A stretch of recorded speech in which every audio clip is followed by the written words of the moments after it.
meet some of our challenges and some of the positive things that State Comptroller's office is doing and are happening at a state level. As a result of that, we became quickly acquainted and actually invited to understand what's called Open Connecticut and how that provides a level of transparency on a state level to a variety of things within state government. And that's going to be, I mean, Kevin's going to take the lead on this in a second, kind of walk through the slideshow. But as part of that, we were given the opportunity and invitation to announce today, to create and announce today what's called OpenBridgeport, which is a, if that's the mother site, I think the terminology we're using, then we're the micro site. As a municipality, I don't know how many slots there are. I know it's not an unlimited amount, and I don't know that we're technically the first at this point. But if we stay on track after this announcement today, we have the opportunity, if we're able to be open by maybe 30 days, our goal 30 to 60 days, with a goal of 30 days, we will be the first, I think. The first microsite to join will be called and announced OpenBridgeport. What it's going to do, as you're going to see, is going to be an open, transparent process where anyone who has access to a computer can go on and, at least initially, look at what's going to be called Open Budget, which is the city finances. Be able to take a look at what monies come in, how they go out, and with Open Budget, there's Open Checkbook, which I think gives even a greater level of detail as to how monies are spent, where they're spent, and will help us internally, as we were talking about, from one department to another, see how one department might be spending or not spending, or revenues that are coming in, but also for the public at large. And you know, the words transparency, the words open government are good words. They're words that apply here in the city of Bridgeport. If you heard me talk about them, this is one major step following the leadership of our state comptroller towards that in Bridgeport. I don't know a better way to put everything out there, if you will, other than let people rummage through papers and departments, which is really not practical, and it's probably a little bit antiquated, but really to put it out on the web for the world to see, certainly for those that are interested. I'm going to give it to Kevin in a second, and he's going to deal with some of the general background and really bring us up to speed on what the state's doing. I want to applaud his leadership. A lot of people can take jobs, especially in government, and kind of move things along. But to be innovative, to be cutting edge, and then really to be a leader, and then to provide that leadership, that innovation, and that opportunity to another level of government here on a municipal level is really something that we greatly appreciate in the city of Bridgeport. We give it to you, step aside and watch and listen with much appreciation. Mayor, thank you. You're right. There is one other large municipality on the portal at this point. They have their own microsite, but I have to say that the enthusiasm in the city of Bridgeport for getting this done, I haven't seen before.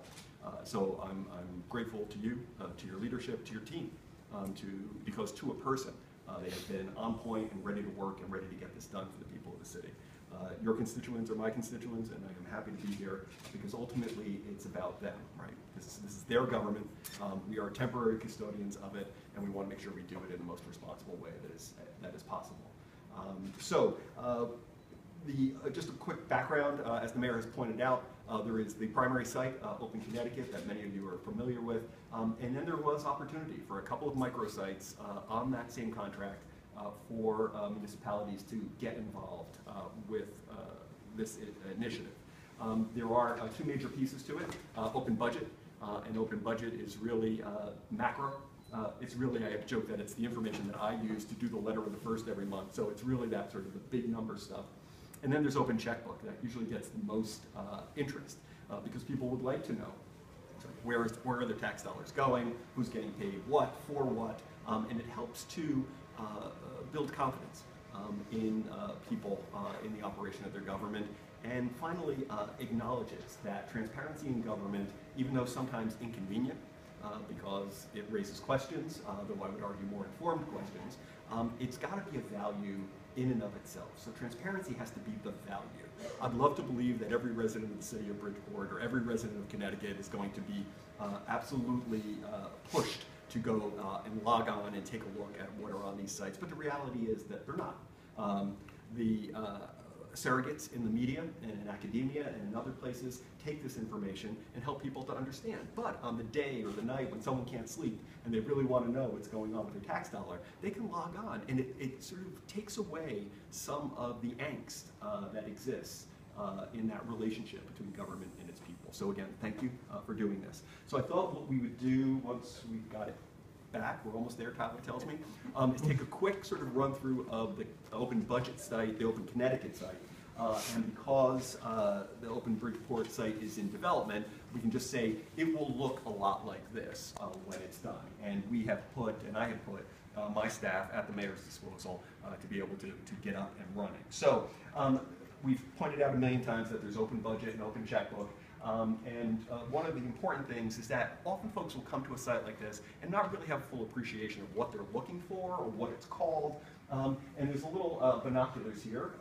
And when you do that, it gives you a drop-down menu. And let's take a look. So there's Open Checkbook, Budget, Payroll. Sort of, it's all sort of laid out right there. And then they can follow that to where they want to be. So let's go to Open Budget and look at sort of the macro. So again, there are two sections to this piece, operating expenses and operating revenue. You can dig down on either side of that. But let's start with operating expenses just for a quick demo. So this shows you how much has been spent throughout the course of the year, and it also shows you how much has been spent versus how much had been budgeted. And you can see, for example, we are in fiscal year 16 as indicated up on top. And in the general fund budget, it shows you the dark line of what had been budgeted, and then the lighter blue line where we are as a percentage of that. So let's go back to revenue. And we can quickly demonstrate one possible use, though there are many, but we'll just do one. So one of the questions for the state was, how much does the state receive from licenses, permits, and fees that are collected throughout the year? So the navigations, we're going to go from open budget to operating revenue, which we've already done, to general fund, and then to licenses and permits, which are right there. And then we're going to view it as a table. And then let's just reorganize this in descending from ascending. And you can see pretty quickly that there are a lot of fees and licensing and permits that are on the books for the state. But you have to start to wonder, is it worth what we're paying to chase this money, right? So when you're collecting $300 on a wholesale alcoholic beverage thing, what's the staff time? What's the actual resource necessary to chase that? Why are we only paying $280 in witness fees? Somebody would probably have an answer to that.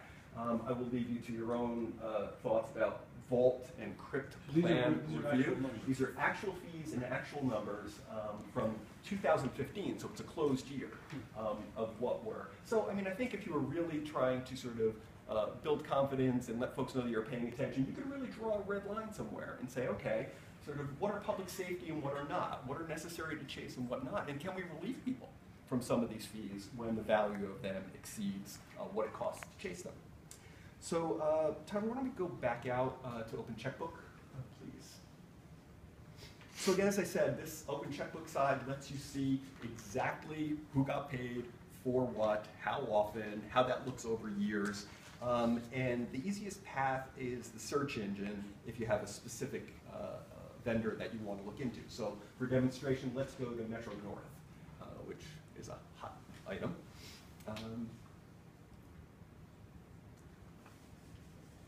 And then you can take a look at this.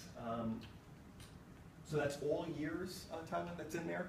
And you can see, now this is broken out in months, I believe, yeah? And that's, you'll see spikes sort of in when we pay. But you can also see, if you drew a regression line, you can see that sort of numbers are sort of going down on that spending over time. But at least it lets you know what was spent. You can look at the contract, and it also lets you look at that over time and figure out what's going on. So that's just a quick example. There are many that we could run through, but I won't bore you with that. And I'll just close by saying this is built to be intuitive. It's built to be user-friendly. It's built for folks who don't know exactly what they're looking for when they first get there, but often will stumble on things that they find useful, and opens up a dialogue based on the real challenges that we're facing, right? The city is facing challenges, the state is facing challenges. We don't have time, what I often call, for the cranky uncle conversation, right? Where someone's got an idea in their head and they're just like, railing at the universe about it. We have to use the data. We have to use real information to focus our mind and our time to craft real solutions and a path forward. So with that, I'll close. Thank the mayor again for his leadership on this, and we look forward to working with you on it. So. Thanks. We're not going to end yet. I want to ask Ed Adams, who's really heading up along with Tom Gaudet this effort, but the whole effort of transparency and open government. Ed, you want to say a couple? Yes, this initiative, Open Budget, actually, it delivers the transparency that Mayor Ganim has pledged for his administration. And it also creates a very easy, searchable site for taxpayers and residents. And none of this would have been able without the partnership with the state of Connecticut and the Comptroller's office. And I wish to thank them for their assistance. Thank you. Tom, you want to add anything? No, I think it's good. Let's take You questions. sure? Oh, yeah. I know you don't want to get near the microphone, right?